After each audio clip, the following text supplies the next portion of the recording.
Bonsoir Olivier. Bonsoir. Comme l'a dit François Hollande, aujourd'hui dans la Cour d'honneur des Invalides, il y avait la nation tout entière représentée, la nation tout entière rassemblée. C'était un véritable moment d'unité nationale. Oui, on peut regretter d'ailleurs que cela ne se manifeste que lors des moments tragiques, mais François Hollande a eu raison d'inviter ses prédécesseurs à l'Élysée, d'inviter les anciens premiers ministres à venir avec lui rendre hommage à l'armée à travers ces 4 soldats tombés en Afghanistan. Et unité nationale autour de l'armée à laquelle et pour laquelle François Hollande a trouvé les mots qui souligne bien son importance et à quel point elle est la représentante de la nation. Oui, on a entendu François Hollande, et je reprends les termes, parler d'amour de la patrie, une expression qui est assez rarement employée, comme si en France il y avait une véritable gêne à le faire. Oui, sans doute, parce que ce sont des mots qui peuvent rappeler les guerres, et la France, comme beaucoup de pays européens, est fatiguée des guerres et des atrocités subies tout au long des siècles. L'Europe est devenu pacifiste. Mais pour assurer la paix, justement, il faut être fort, non pas avec un esprit de conquête, mais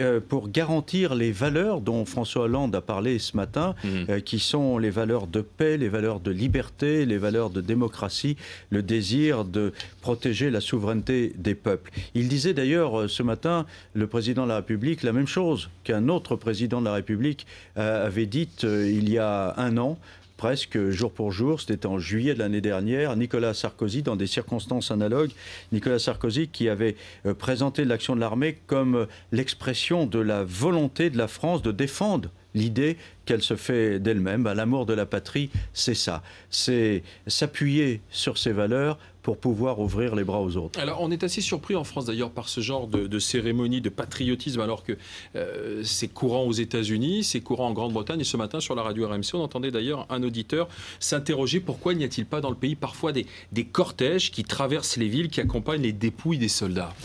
Oui, c'est vrai, on pourrait très bien l'imaginer, comme on pourrait imaginer également que les blessés qui ont vécu les mêmes circonstances tragiques que leurs camarades soient également célébrés.